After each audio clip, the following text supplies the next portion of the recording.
छोड़ दे भैया, इसको खाक चैलेंज कर गए, खाक चैलेंज कर गए। Oh no.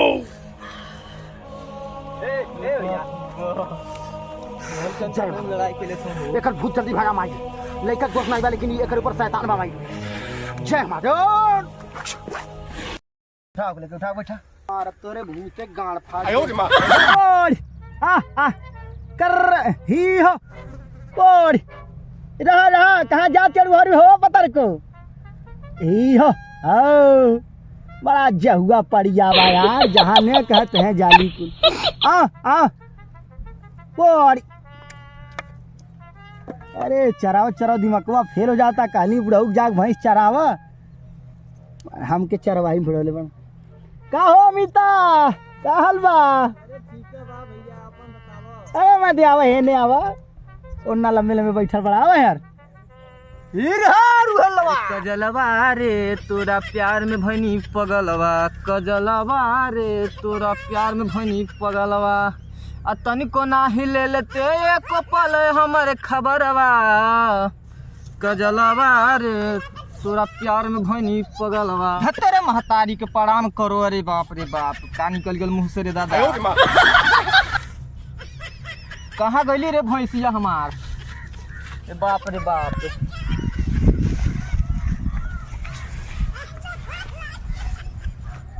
अरे हीरो कहाँ जा तड़ा रे तोहने? बहुत घाम लगा था बबुआ, का हम बताएं तुमके। अरे भैया अब रुक जा, आवत ही भैया।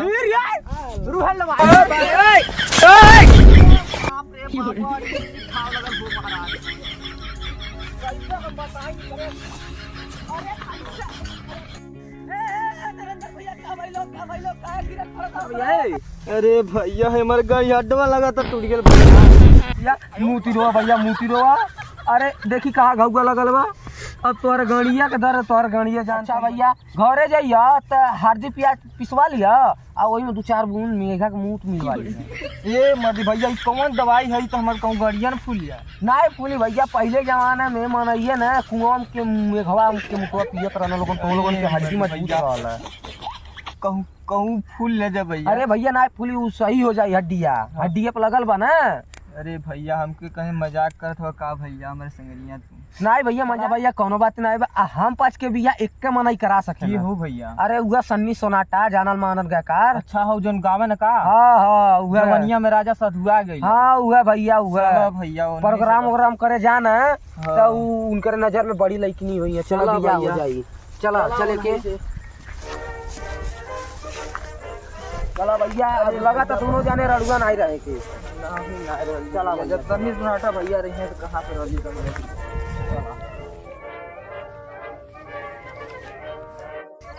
अरे भैया का भाई लोग गाड़ी पकड़ के चला? अरे भैया का बताई तो क्यों वही जा गिर गई भैया पड़ेलवा के चक्कर में भैया। एगो बात कही भैया, कौन पसंद के रहते हम रडुआ रही। अरे तनी हमारी शादी होती करावल भन देखा तड़े बाबा हम 55 रडुआ पानी के इको ता शादी कराए के का बताओ क्यों? चलो चलो सन्नी सोनाटा भैया कहली ई करो सेटिंग करा दिए। चल बाबा चलो चलो तोहार बियाह हम 5 करा दे के सन्नी सोनाटा लगे। सही में सही में चलो लोगन चलो। ए भाई आई डंडा उंडा भीगा खुद कहीं लेकिन मियाला आइल हुई कुल लगमा तो झाड़ झूठ के चल। कैसे कैसे लोग रहते हैं यार यहाँ पर। चराए के भविष्य बनो तो न नैया हीरो बस पूरी चल आ यार। आयो रे मां। का भैया तू काहे चुपचाप बैठल बड़ा? कुछ तो सुनावा भैंसी में आइल बड़ा के सुनावा। तो मर्द देखत रहा भैंसिया को कोनो कहली आलो को यहाँ रहली तू यहाँ रह। हम पे ही बैठले रह गईली। जब बताओ ऐसे कार्य करल जाई। अरे सुनावा जाद भैंसन के हैं। कहो दोस्त सुनाई का गाना था? अरे पितरी पे सोना के पानी भवानी तू ही चढ़ैलू ना। गनवा जान तोरा खेसारी लाल गोले रहले ऐसे भैंस चराव चरा तू हो गायक बन गईला तो कहो गनवा गायक तो हम नहीं गायक बन जाई। बनबे करे मर्द नहीं। अरे पितरी पे सोना के पानी भवानी तू ही चढ़ैलू ना। वाह वाह। अरे माई रहली भैंस चरवैया गवैया तू ही बनैलू ना। वाह वाह वाह। कि अरे माई रहली भैंस चरवैया गवैया तू ही बनैलू ना वाह वाह दया जब कैलू मैया तू सुतलो भाग जगैलू दिहलू कलम प्यारे लाल के। वाह भाई वाह। माई के कृपा जे पर पड़ जाला बाबू ओकर सुतल भाग जाई आ हमनो पास माई के कृपा दृष्टि अगर बरस जाई माता रानी के तो हमो गायक बन जाई उमर बनम कि नहीं दोस्त बन टंकी बाबू भैसन कहाँ गेलो बाबू पकड़ बट लठिया जब जब तो कब ऊपर गयो दौड़ हाक लाता अरे का हमर मितौओ कुल कोन और बाड़ा मार दे केन कहाँ कुल यारवा रे कहाँ बाड़ा कुल जा जा झांगा दोस्त बाड़ा कुल दिन रात बियाह बियाह करे न पे मर दे वो देखिए कौन और से आई है कुल लटका झटका वो कुन के जानता ना जैसे उमरिया 16-18 पार हो गई और उनके जवानी फाटा था हाँ खाली कुल भैंसियों में खाली कुल नजर लड़ावेला भाई कुल कार गलत नहीं अब बेटी बहन सबकर एक समान होली देखा कौन और से कुल होता है ये देखा उधर लौका तड़ा कुल तीनों आवा तड़ा उम्र के कैसन गाड़िया खेल को का लगा तो हुताई वाले ए बाबू का भाई ले यार कैसे अरे भैया इनकर गाड़ी अड्डा टूट गई। ए यार कैसे गाड़ी हटवा तू लग अरे भैंसिया के चक्कर में भागत रहना भैया ऐसी अब तो टूट दिखा गया दो गाड़ी ना। अड्डा अपन। देखी भैया ए देख कहवा लगल है बाबू खौआ अरे भैया मत तू भैया बहुत दर्द करता। अरे छुअब तब दवैया होई रे मर्दे नहीं नहीं तू भैया तू लम्बे पहले रहा बहुत दुखाता भैया। कैसे गिरलो हलो अरे भैया हमसे पूछो हम ना बता पाए। अरे भैया अब अपने पड़ेलवा के चक्कर में दौड़त रहना हाँ। आप गिर गई ना अरे उहे गाड़ी अड्डा उनका टूट गई। अब इन्हें कर दिया हो नहीं भाई बेचारा कैसे तो उन पर मार डलवा यार भाई अरे भैया हम का कहीं नहीं खुद पड़ेला के चक्कर में भागत रहना अपने वही कहाँ गिरना पहले वही। चक्कर में दौड़ला यार एकदम तनक्कड़ अरे भाई भैया गिरना हाँ बड़ी भैंसिया लंबे चल गए बाबू जी बतानी हाँक ली बाबू चल जइबा जइबा अभी जा नहीं पाई है का करबो जा तहां लौटे हाथ के इनका घर पुगा दिया। हाँ घरे पहुंचा दिया कह दिया कि भैया गाड़ी हड्डा टूट गई बा बताओ देखो तनी ठीक कराए पड़ी हो का बोलल जाला एक्सरा कराए पड़े। अरे बाप तो तू उघारे करा कर पूरा गण खुला कर दिया मरना यही निकला जा का पंट ये एकदम संगतिया है सब साथ साथ भैंस चराव अब बताओ अब प्लास्टर हो जाती कहाँ पर साथे आई का करवा भैया बड़ी दुख के बात बा। ए भैया एगो मनाई आइल बानी उनकर बियाह कराए के बा। हां उनकर बियाह कराए के बा तो बियाह तो होई है में कौन टेंशन बा ए नहीं के बियाह कराए के बा ये जवानिया गइल बा ना। हां अरे भैया कैसन यार ऐसा मनई लाइल पर अरे भैया का करबो अरे बियाह नहीं हो पाई तो जा अरे भैया जीवन भर लड़ुआ घूमबो अरे भैया जवानिया ना उछाल मारता यार। हां कहां घरवा हमा घरवा खैरानी खैरानी तोर घर है हां झूठ बोलता नहीं भैया खैरानी है सोबड़ा से आइल पर हम चिन्हत ना बनी का तो नहीं तू ना जानता लुटरू घरवा रहल चिन्हत या देखल हां भैया ए मैं सही सही बतावा काहे झूठ बोलत तड़ा माने यह कुल हम करत थी भखौती सोखाई थी हमके ड्रामा बतियावत नहीं नहीं उन्हीं घर के हैं त माने तोहरे बियाह करे के बाद तोर भयो कोनो बाकी बा नहीं हम सबकर हो गइल हमार ये तोहरे बा हां तो देखा बा बियाह हो जाई हां 121 दिन ठो मेघा के मुंह या लड्डू के सोरी हैं आ करैली पोटा मेरा के आ ले आवो वही एठो बाड़ी माई उन्हें चढ़ाई हमार हाथवा देख ले वो बियाह उगाना बका तनी सवाची दो ना भैया हमार हाथवा देख के कहले मतलब चसमू नहीं बा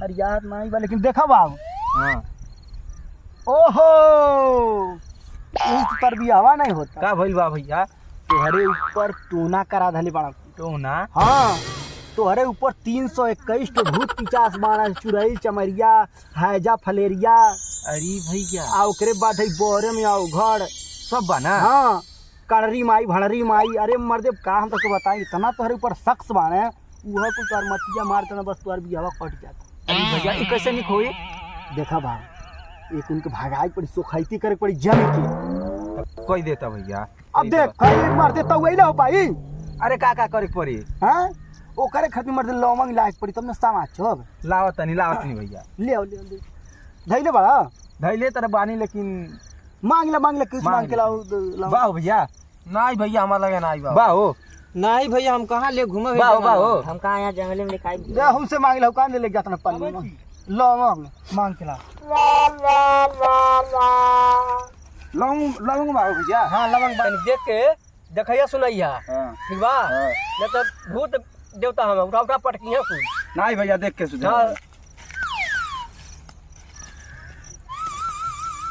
नहीं लो भाऊ हाँ लाई नहीं हला चलो सब बढ़िया पलटी मार ला हमार के काली मैया त का समस्या बा माई तुरंत प्रकट कर माई ते तनी दरबार में आइल बा भक्त तनी उदास न करी हम माई हमार चला था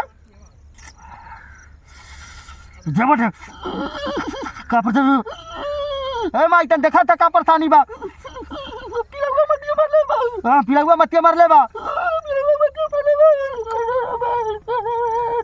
ए माई तन सब बड़ा ना सुनो तो अच्छा देखा बाबू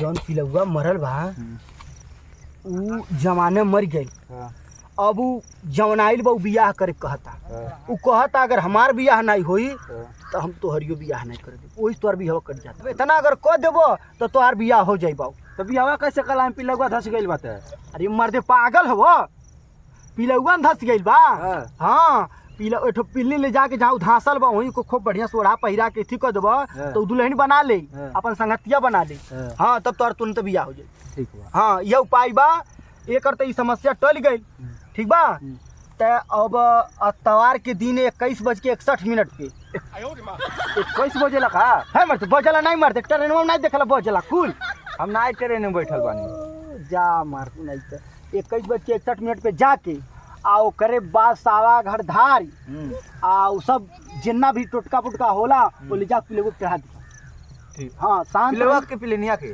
पिलुआ के आ पिलिन खोज के ओकर बियाह करा दे ठीक बा ठीक बा हाँ माई सब बोल दी रेडी तब हाँ रेडी हाँ चलते अभी लड़का रेडी बा हाँ रेडी बा माई जल्दी तैयार कर दे बेटवा के अगर शादी जरूरी बा माई हाँ हाँ पिलिन से कर बियाह होई नहीं पिल्ला की अच्छा ठीक बा माई तो हम बोल देता माई आ तोरे नाम से लवंग देता ठीक बा हाँ दे दे बेटा ठीक हो जाई हाँ बेटा ठीक हो जाई हाँ बेटा चला ठीक हो माई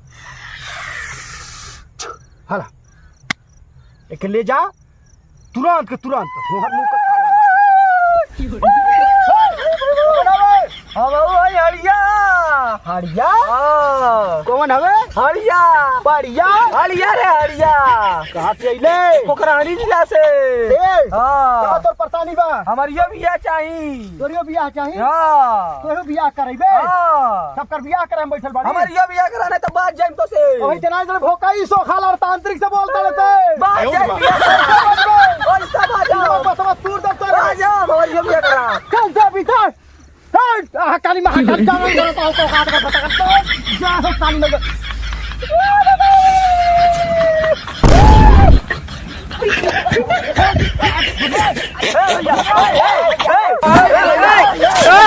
छोड़ दे भैया ये सोखा चैलेंज करिए सोखा चैलेंज करिए